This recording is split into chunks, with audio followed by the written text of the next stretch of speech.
Welcome to the Future of Field Service podcast. I'm your host, Sarah Nicastro. Today, we are going to be discussing the question of, is a leadership disconnect holding field service back? I'm excited to be joined today by Jason Hamm, who is the Vice President of Networks Strategic Programs at Ericsson. Jason, welcome to the Future of Field Service podcast. Thank you. Yes, thanks for being here. So before we get into our discussion, tell our listeners a little bit about yourself, your role, anything you want to share.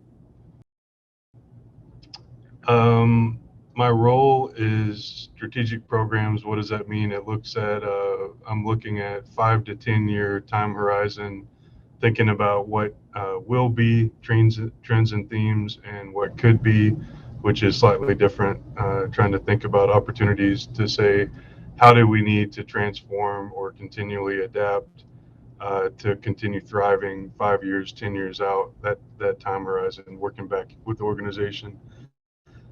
Something about me is, I started as an installer in telecommunications and have worked my way through a lot of different roles and positions. And I find the greatest satisfaction in leading teams, understanding individuals, and then working with individuals to work together as a team. That's what fascinates me most. Okay. How long have you been in your current role? Only for about almost 3 years now. Okay. Yeah, I think it's really interesting, this idea of the time frame you're specifying, 5 to 10 years out, right? We've done a lot of content and had some different conversations about, organizations obviously need to be innovating. And by that, I don't mean like incremental improvement. I mean actual innovation, which is really what you are looking for. Like, what are those opportunities? And we have had some conversations about how sometimes organizations expect that their operational leaders should just also put on that hat of identifying the opportunities and, areas to innovate. And that's really tough, right? Because they're kind of two different hats. And that's not to say someone can't, do both or see both sides. But I think with the pace of change that we live in today, it's kind of an unrealistic expectation or unfair ask, to task a leader of a business who's responsible for meeting today's expectations to also figure out, and, in your free time, what should we be doing in 5 years? So I think it's really good that, Ericsson has invested in, that role specifically so that you can kind of balance that out. So really cool. And I know we're going to talk about this a little bit today, but I know in your role, you do a lot of traveling around and engaging with folks and really kind of taking in a lot of what today's landscape looks like and what people are kind of thinking about the future. So one of the things that we discussed is that we hear a lot today about people focus, right? We've had a lot of podcast conversations about, we need to focus more on employee experience. We need to improve our company culture. We need to improve retention. We need to,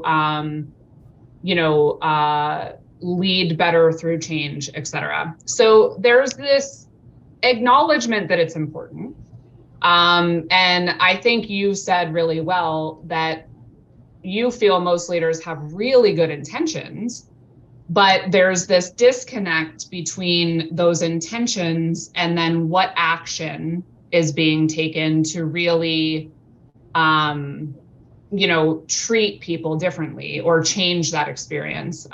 So, you said, and I liked this, many leaders do more business admin than they do actually leading.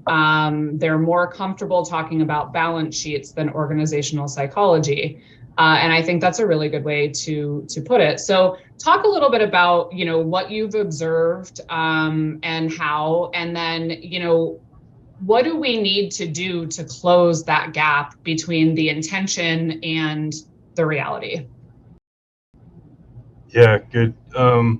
One of the things I've learned, I went some years ago. I did a 52 market within the U.S. 52 market tour. I asked the business leader to put forward their top 2%. Top 2%. These were technicians predominantly, and I met with those 52 markets worth of top 2% technicians. And one of the questions I asked was, think about the best leader that you've ever worked for, and what were the attributes? And it was just on an old school whiteboard, no bad answers, etc. What I found fascinating was zero, zero said things like they're a subject matter expert in technology, etc. And one thing that was unanimous across the board was the leader gave them constructive feedback. So I think that's a fallacy. It's almost like an unwritten rule. All of us under cost pressures these days. That's not going to change ever. Uh, it's very common for a leader to have the right intent and think about, my top performers. What I need to keep doing is telling them they're rock stars. That's a common word I hear all the time. Jimmy or Sally, you're a rock star. You're a rock star. Keep doing what you're doing. Thank you so much for your contributions. But what I learned from those rock stars in 52 different markets, asking open questions, is they're so hard on themselves. They're harder on themselves than Mm-hmm. any leader ever could be.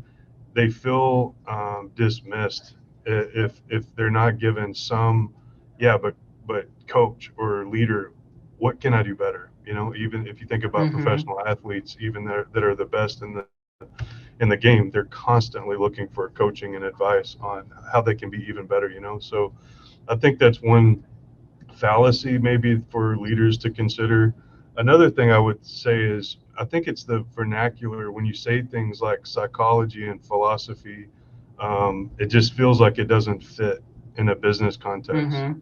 But if I shared with you that, psychology is a study of how we do think, and philosophy is a study of how we could think, then it's like, wow, if you think about, especially in a services community, all we have is people, and all of a sudden Mm-hmm. that kind of jumps up to the top of the list to be thinking about. So I would encourage leaders to think differently. Don't be afraid of the psychology and philosophy term.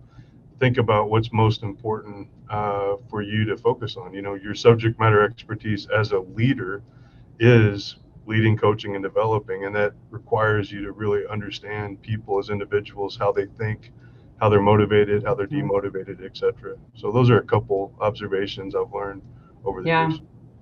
Is there any other gaps you would identify thinking about sort of the disconnect between good intentions, but not, you know, actions that match those intentions? Um, Design thinking is a common buzzword these days. I'm not sure which consultant firm came up with that. It's very simply thinking about who you're trying to help. I think that, again, leaders, I consult with a lot of different folks. Leaders have the right intention. They want to get with, let's say, tower climbers or plumbers or whatever the service is, and understand their problems. The reality of what that looks like is, it may be a crude analogy, but it's like gold mining. You have to sift through a lot of dirt to find those Mm-hmm. flakes of gold. And I genuinely believe that sometimes a leader will have a preconceived idea of what the solution might look like. They ask questions, and the questions typically, if you're asking the people that are working the challenge, they're not going to just articulate, these are the top three things and the ROI and these. They're not going to turn it into those kind of business terms that maybe a leader will have to translate it to. So it's really the challenge I would offer out there is, really extreme immersion in design thinking, really breathing the same air, walking the same shoes, and then constantly checking back to say, do I have this right? And you got to have people that Mm-hmm. will speak up and tell you, no, Sarah, that's not what I said. That's not what I mean when I say Mm-hmm. this. This is what I mean. You have to. encourage that and not and really try to walk away from and one of the first things to think about and consider is I am not a reflection of the community I'm trying to help. That's a really difficult for me personally because I used to be in the field doing field Mm-hmm. services, and I like to consider myself well grounded and I remain, connected and I understand. The truth is though, that's been a long time ago. And I don't Mm-hmm. think like exactly like a technician thinks these days. I have a different mindset, a different perspective. So that's one of the first ways, and I continually have to remind myself is really understand that you do not represent your logic with even with your best intentions. You do not represent the people that you're trying to help. That helps you talk to people with a more open mind and really hear them what they're trying to say. Mm-hmm. Yeah, that's a really good point. Um, so there's, really this big area around listening and, like you said, immersion, so not just surface level. Yeah, we did an all hands and we did an open forum Q&A once this quarter, but really, getting entrenched in the business and being exposed to, what are the frontline workers thinking, struggling with, what's kind of the real perspective.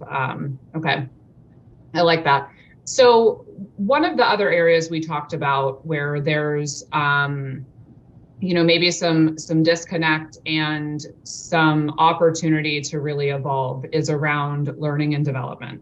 Okay, so you mentioned that it's human nature for people to go after what's comfortable, right? So how are we, I mean, I know you can't speak to every business, but when we think about learning and development, like what is that disconnect? What are we not doing that we should be, or trying to do that's not really working? And what's your perspective on how we need to kind of innovate in that area?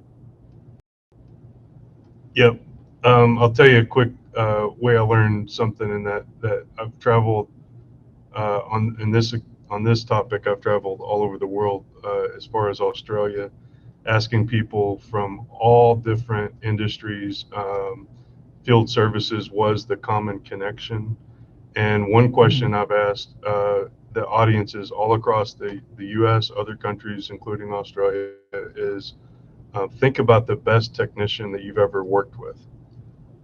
And just to raise a hand, shout out words that describe what made that technician the best one that you've ever worked with. And I'm a little bit fascinated when you have unanimous statistics. Unanimously, not one single time, all across the world, all these different groups that don't even know each other, not one single time have hard skills been brought up. So under technical knowledge or Excel expertise or etc. 100% of the time, it's been the soft skills. It's been things like their ethics are second to none. I completely trust them. Their work ethic is remarkable. They have insatiable curiosity. They are a real team player. Anytime they learn something, they try to help the next person. Um, so what that tells me, and that's real data, like I've seen it, I've talked to all these people across the world.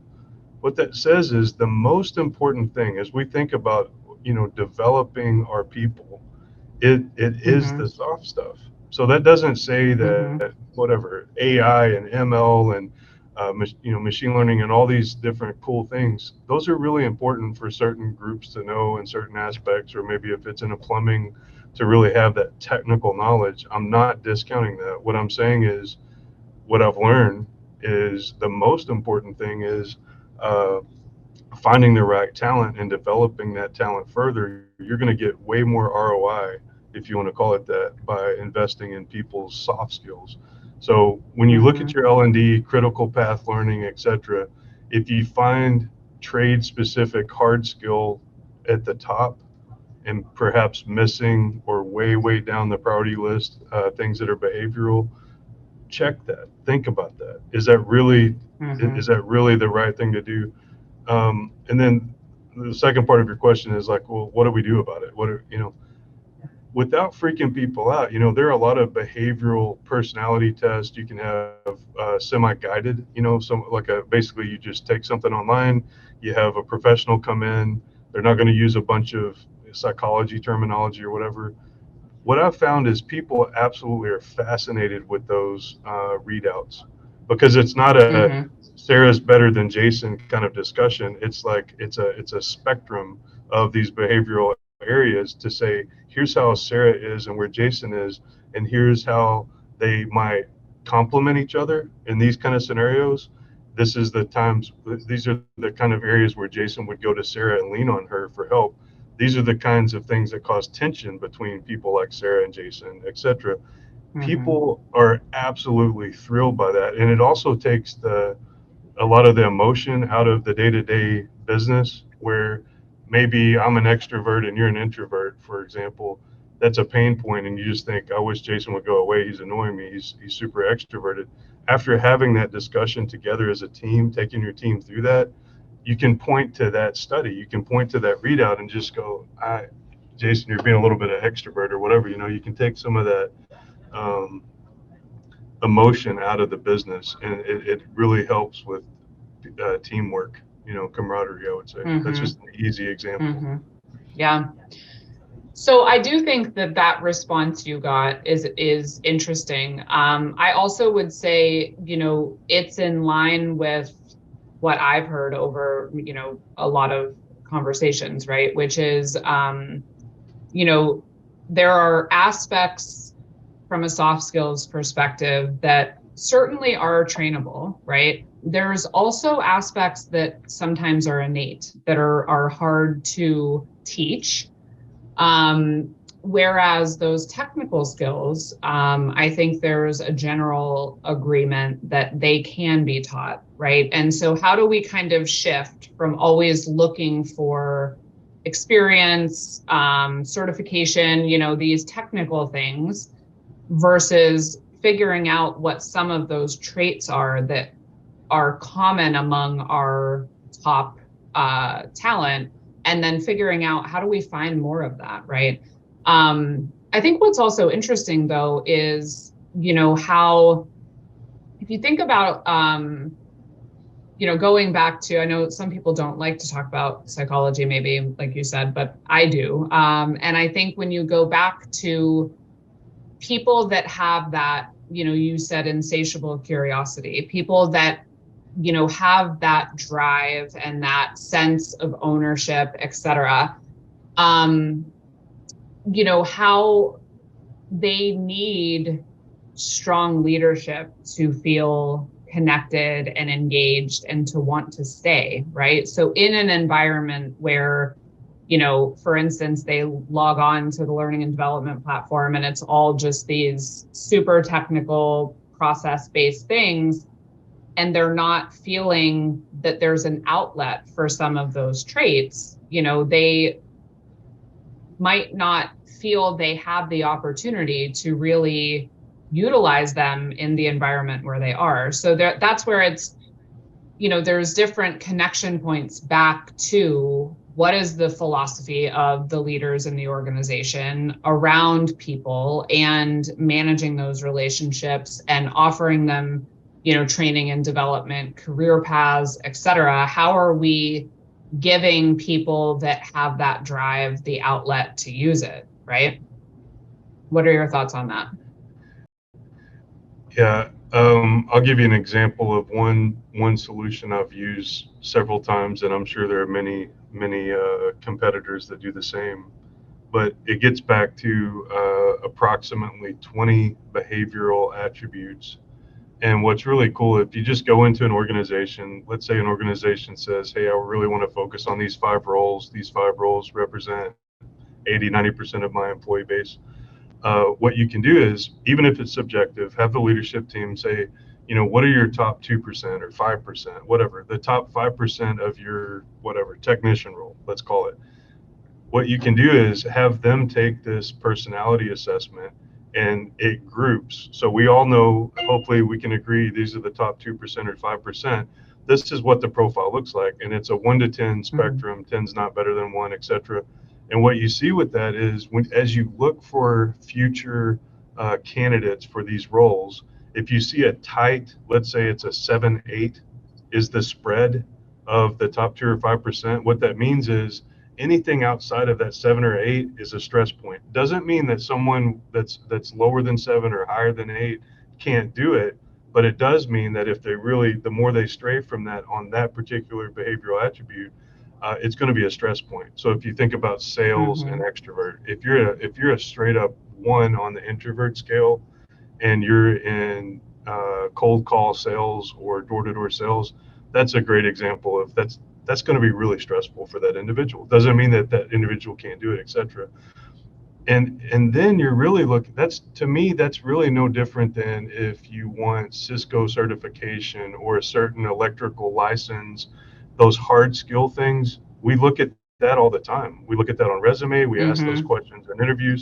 um, and if we believe kind of what I learned across the globe, what I said earlier, the more important thing is these personality things, the behavioral piece. So, kind of leading from the front and taking, even 50% of the same rigor we put into the hard skills, into the soft skills, it really can be easy to measure and think about.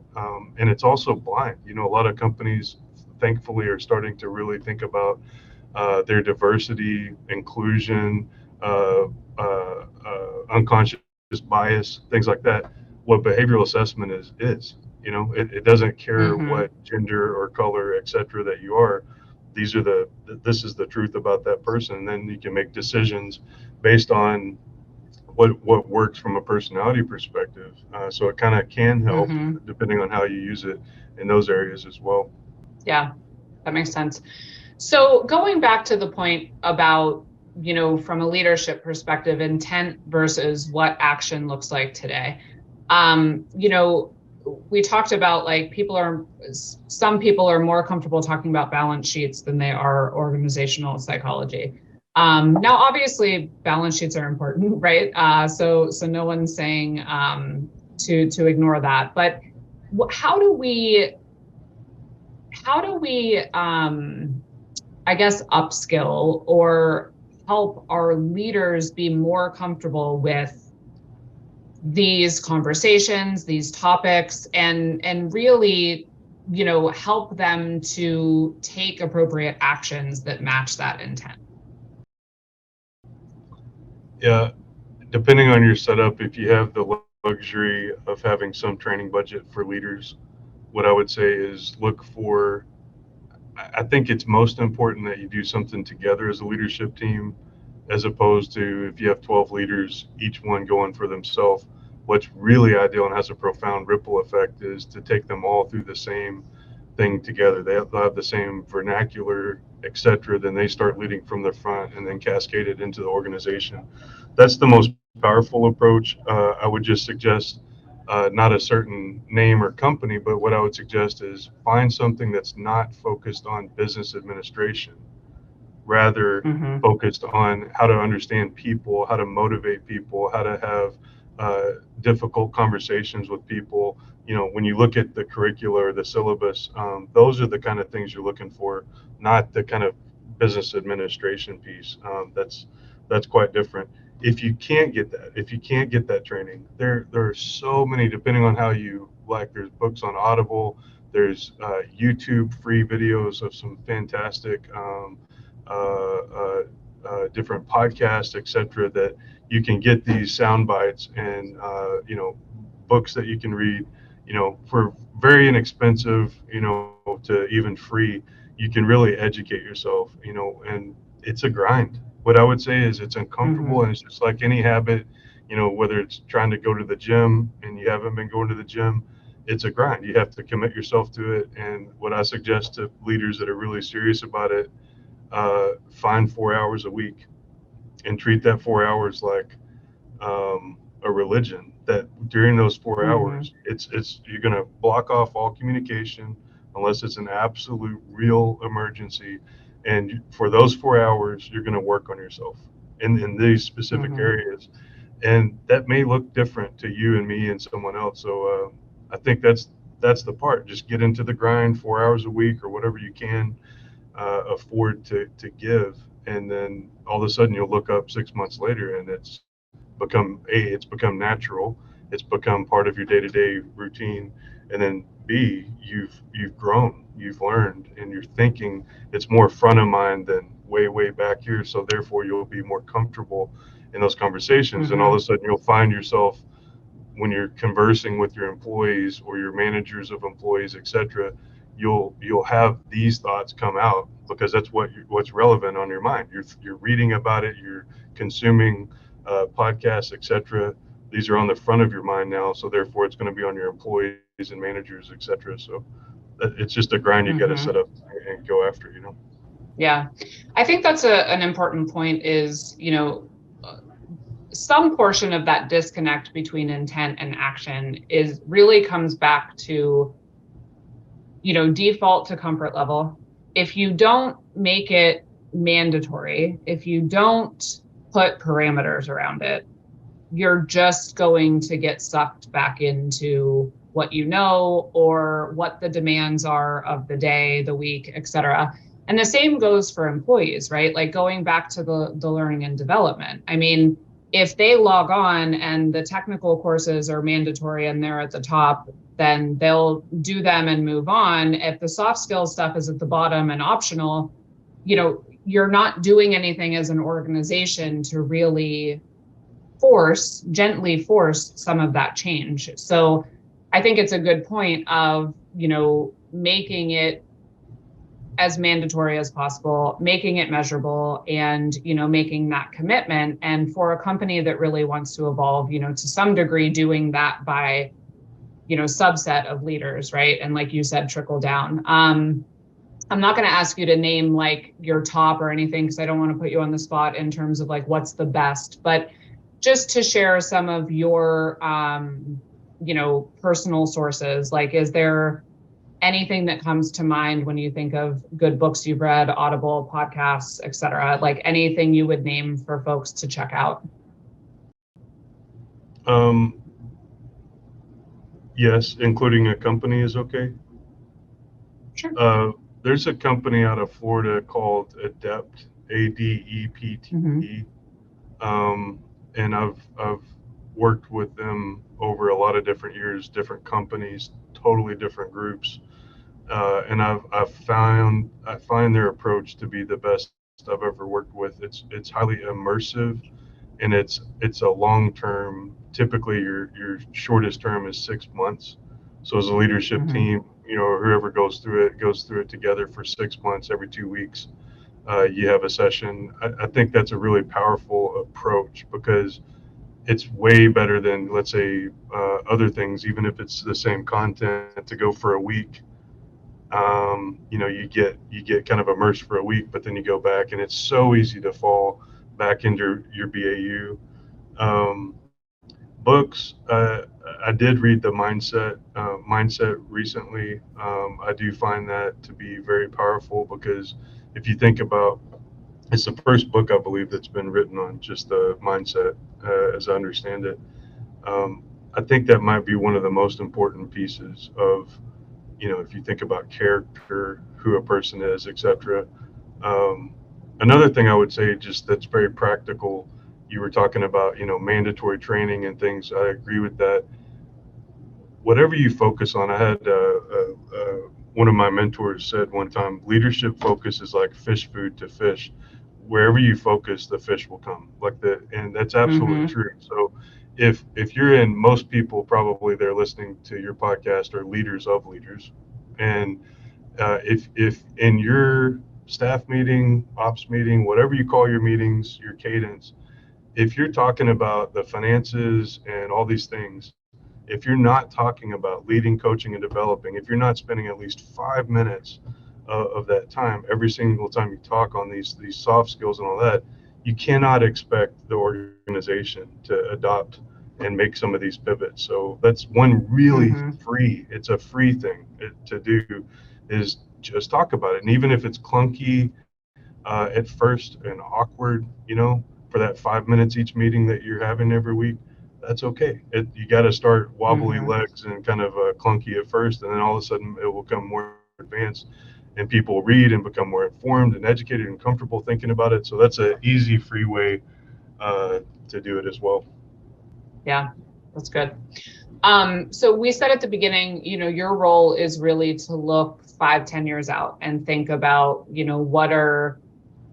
what's coming, what challenges are coming, what opportunities, et cetera. And so when you think about that viewpoint and the things that you look at day to day, and then what needs to evolve from a leadership perspective, what are your thoughts on what needs to happen, how things will need to change, how the gap will close or continue to, widen? What comes to mind when you think about how the topics you're looking at from a strategic perspective match to what we need from leaders going forward?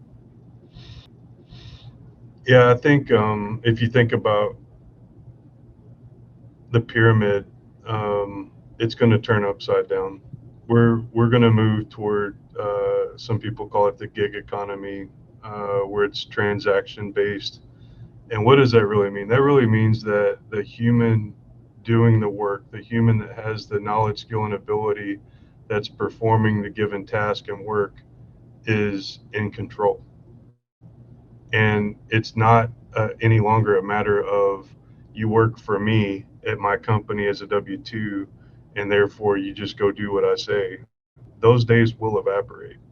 And what we will be Mm-hmm. left with is uh, if Sarah is a top 2% performer and I'm representing a company as a leader and I want the top 2%, I'm going to have to use honey, not a stick. We're going to have to be the most attractive, desirable. We're going to have a brand that people are drawn to, that connect with their hearts, not just their minds.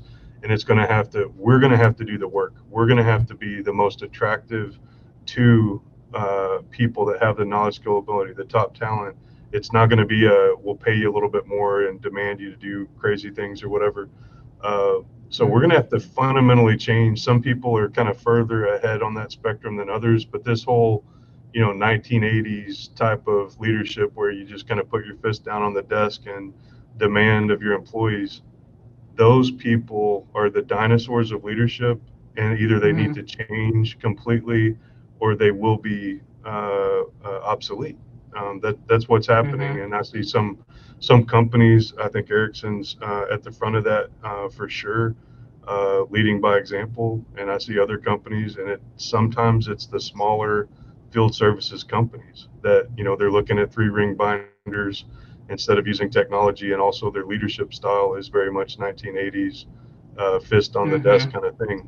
So it's an eye opener, I think, for leaders to think about how are you leading, because if you think about leading just by definition, if you look it up in Webster, whichever dictionary you choose, it's not about mandating. That's not what leading is about. It's Mm-hmm. about influencing people, which requires buy-in, etc. So that's what I would throw out there for the future. Yeah.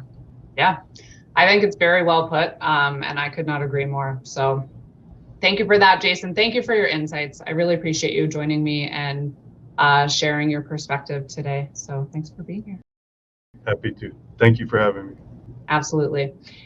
You can find more by visiting us at futureoffieldservice.com. I want to remind you that the Future of Field Service Insider is now live, and you can subscribe on the website. That is a newsletter of sorts where we deliver all of the latest content to your inbox every other week, along with some exclusives.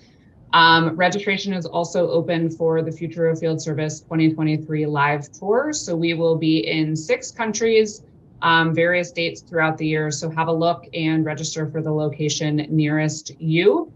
The Future of Field Service podcast is published in partnership with IFS. You can learn more at ifs.com. As always, thank you for listening.